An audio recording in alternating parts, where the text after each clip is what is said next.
Welcome to MJ Hobby Corner, everyone. Today I have something a little different. I'm trying to play a very short game before the new year, and I will be using 1 hour war games and rules. And this is in a fantasy setting. However, I want to be clear. I am not using magic. I do have some magic rules that I made up a while back for this rule set, but in this world that I'm experimenting with, there is no magic, and it takes place in a fictitious age of gunpowder slash muskets. I take inspiration from the American Civil War and from the War of 1812. So there's kind of a mishmash of different eras, real eras. And so 1 hour war games, for you, those of you guys that don't know, is a rule set by Neil Thomas. It is an excellent little rule set when you just want to play something very, very simple. Something that you don't even need the rule book for. This I do have some house rules, and so I have my index cards to note some of the house rules that I'm using.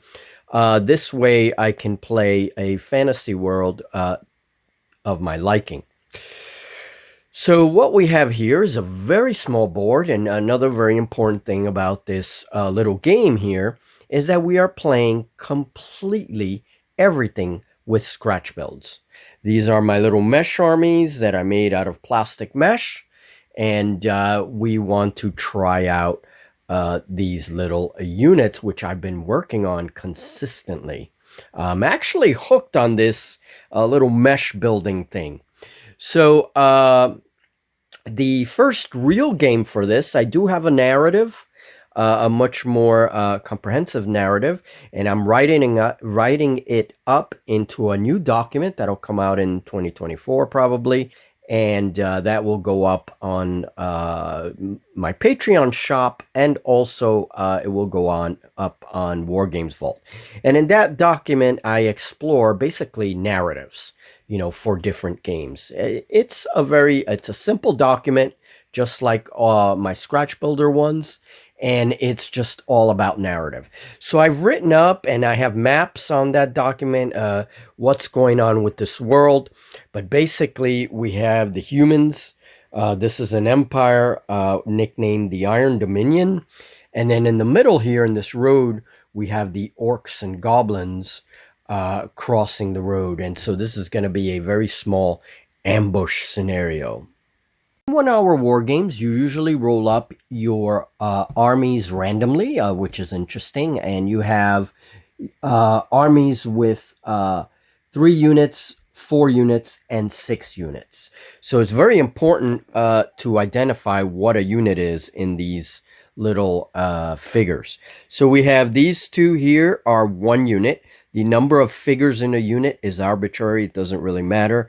You do have to make sure you know how many of these little stands are units. So this is 1 unit. We have another unit there, those 3 little stands, and we have a small cavalry base right there. That makes the 3rd unit. Now for the orcs and goblins, we have 1 unit here, 1 unit here, and then these giant kin dragging the bombards represent another unit.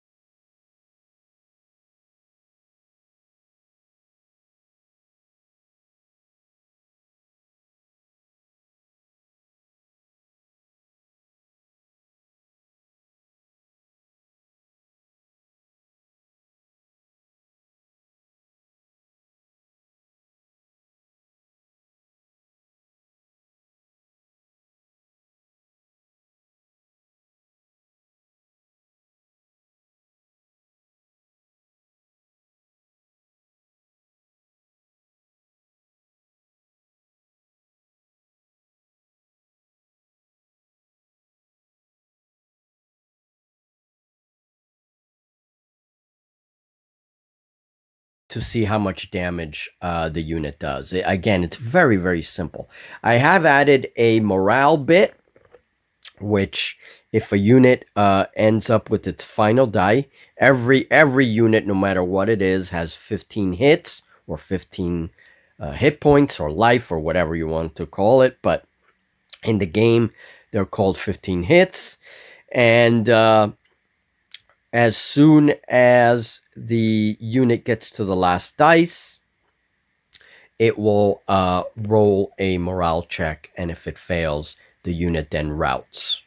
Okay, so again, that's one of the simple house rules. I didn't want to add too many house rules because it ruins the simplicity of the game.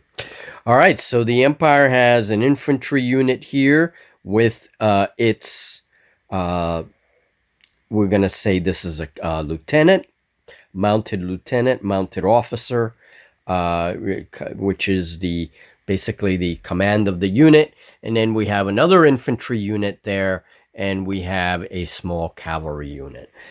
All right, so I think that's enough explanation.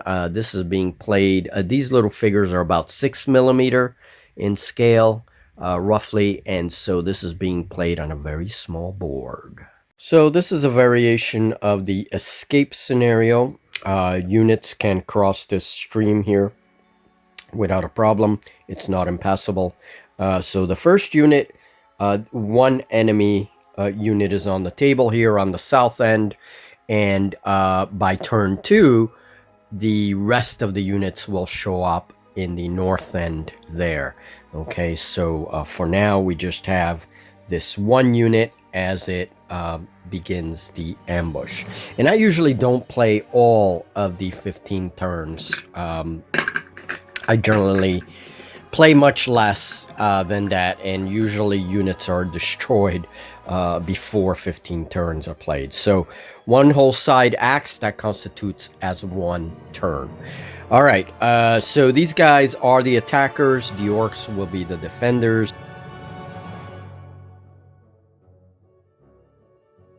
We have standard infantry here for the Empire. They're going to forego their movement, and the officer raises his saber and yells out, "Fire!"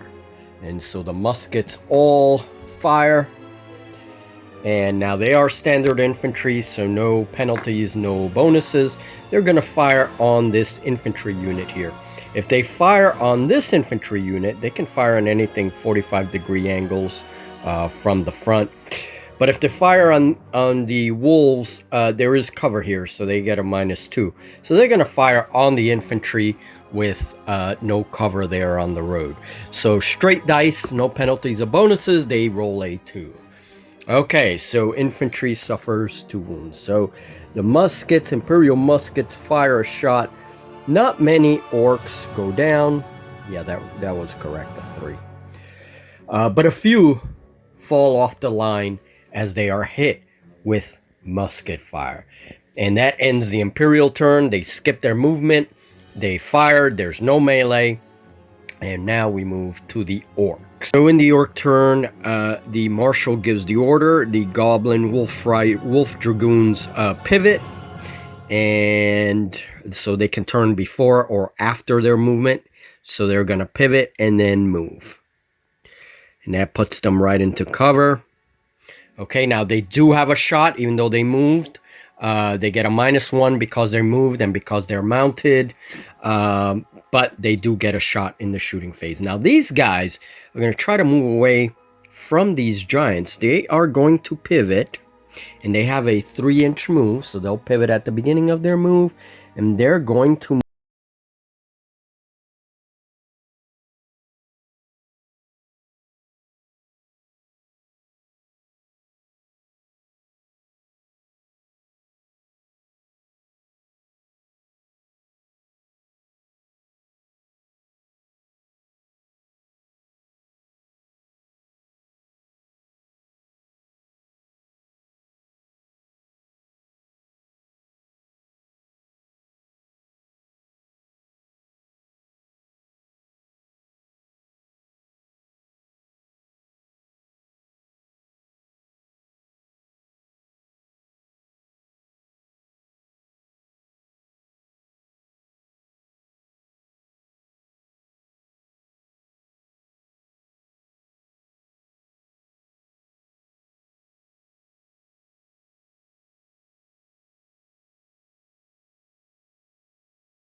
are there by the bombards. They're defending the bombards as well. So the black dice is going to be orcs. The blue dice is going to be the infantry. They get a +2 on the other hand. Now, because of the giants, they also get a +2 because the giants are big and they are swatting at that infantry. So both dice get +2. Damage is simultaneous. Okay. These guys are down to 1 because they got 4 damage. And then these guys only get 3, so they are down to 2. So I do that because bayonet charges and melee fighting in this age is really brutal. And the original rules, I don't even think they have fighting in the Civil War age. And I disagree with that. So I'm just going to do it this way, and it makes for a very brutal hand-to-hand fight. So the giants are pounding away with their fists, even though they're holding their bombards there. They're swatting away at the cavalry. Okay, so both do damage to each other. Then 3 inches, so they're just going to move behind the cavalry there and prepare to see if they have an opening to charge in. Now, these guys, if they move at this stream, you can move right through it. Not a problem. It's very, very shallow. However, if they move, they cannot shoot. If they charge, which they can't charge anyway because they have a 3-inch range, and yeah, they can actually. They can charge if they wanted to. They are like 3 inches away. But if they charge, the orcs get a +1 in melee because orcs are a little bit stronger than humans in melee. So they would get a +2 because they would get a +1 because they're charging, and then the orcs will counterattack in melee with a +1 themselves because of their ferocity in hand-to-hand combat. So I think they're going to avoid charging the orcs if they can. Okay, so instead of a bayonet charge, the officer is going to order another firing solution. And this is straight dice, no penalties or bonuses. So they fire.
To escape with these bombards. It is very, very important that they escape with the bombards. Let's see.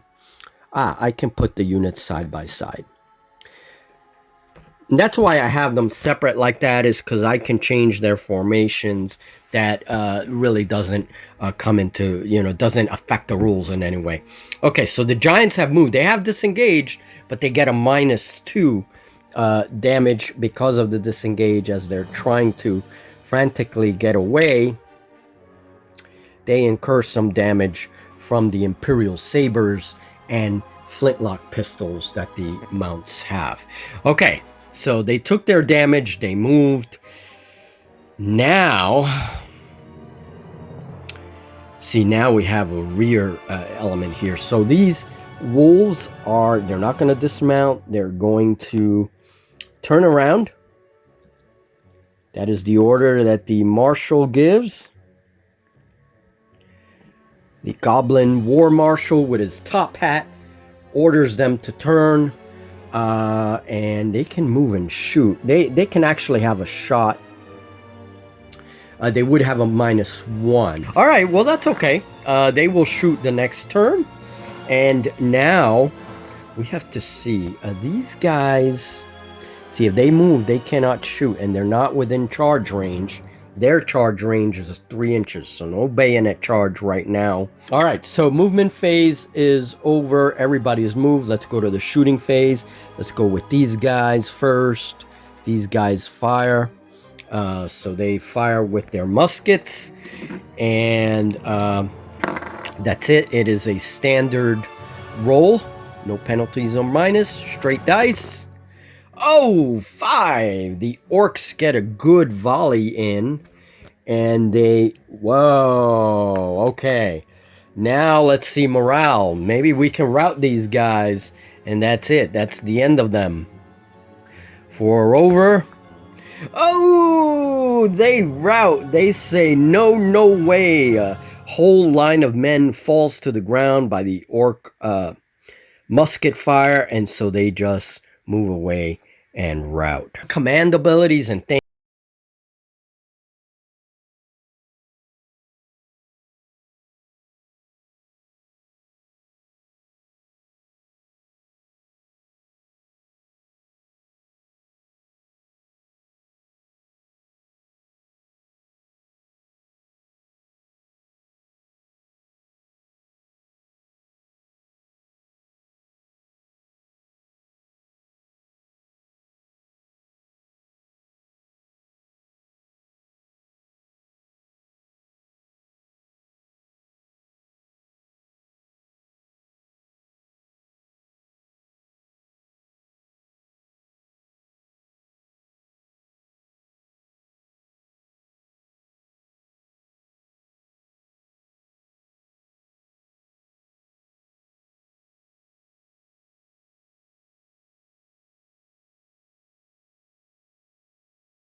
They have 2 life left. Okay, so we'll deal with this at the end of the phase when we eliminate units. Now, these guys have an open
We'll be trying an older version of Kings of War, and I'll be making units specifically for that.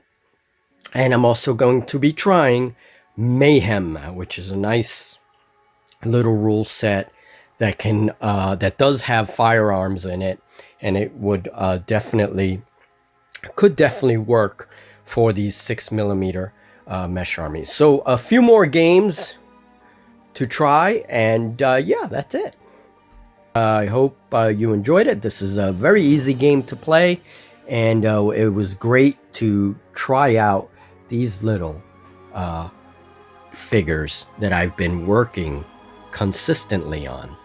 More little units coming soon, and have a great new year, guys. Have a very happy new year, and I'll see you next year.